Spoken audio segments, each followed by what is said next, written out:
আমেরিকার সাথে পরমাণু চুক্তিতে আসতে ইরানকে নতুন করে হুঁশিয়ারি দিয়েছেন প্রেসিডেন্ট ডোনাল্ড ট্রাম্প। সামাজিক মাধ্যমে দেয়া বার্তায় তিনি জানান, সময় দ্রুত ফুরিয়ে আসছে।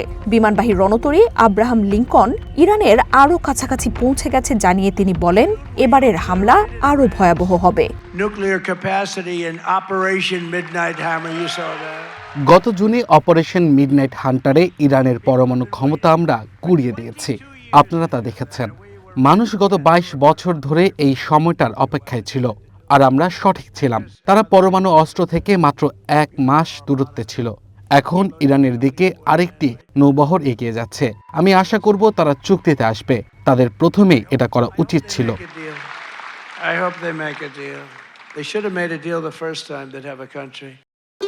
ভবিষ্যৎ হোক নিরাপদ, বিনিয়োগ হোক বিশ্বস্ত, আর আমার পছন্দ সল্ট বে। ওয়েলকাম টু সল্ট বে। তবে আমেরিকার এই হুঁশিয়ারি উড়িয়ে দিয়ে ইরানের পররাষ্ট্রমন্ত্রী আব্বাস আরাকচি বলছেন, ট্রিগারে আঙুল রেখে জবাব দিতে প্রস্তুত রয়েছে সশস্ত্র বাহিনী। আমেরিকার ছড়িয়ে ছিটিয়ে থাকা সামরিক উপস্থিতির কারণে যে কোনো হামলার পরিণতি গোটা অঞ্চলটিকেই অস্থিতিশীল করবে বলেও সতর্ক করেন এই নেতা। আমেরিকার প্রতিনিধি স্টিভ উইটকফের নতুন করে কোনো যোগাযোগ বা সমঝোতা হয়নি।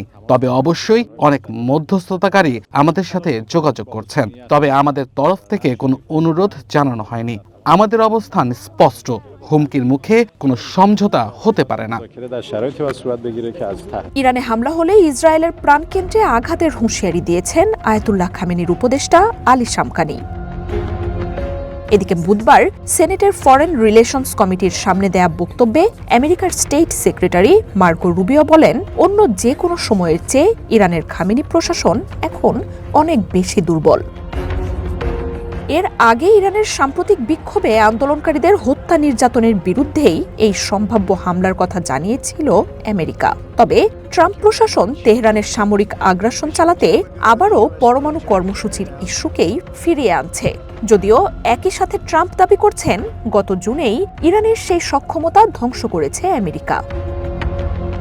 বিবিসি জানিয়েছে, সম্ভাব্য হামলার প্রস্তুতি হিসেবে মধ্যপ্রাচ্যে ব্যাপক সামরিক শক্তি মোতায়েন করছে ওয়াশিংটন।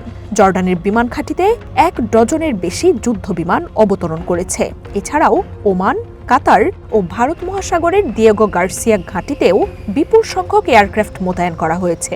1 ডজনের বেশি কার্গো বিমান, P-8 পসাইডন নজরদারি বিমানের উপস্থিতিও শনাক্ত করেছে বিবিসি। বাহরাইনে নোঙর করেছে guided missile destroyer ship. Marzia Upoma, one international desk.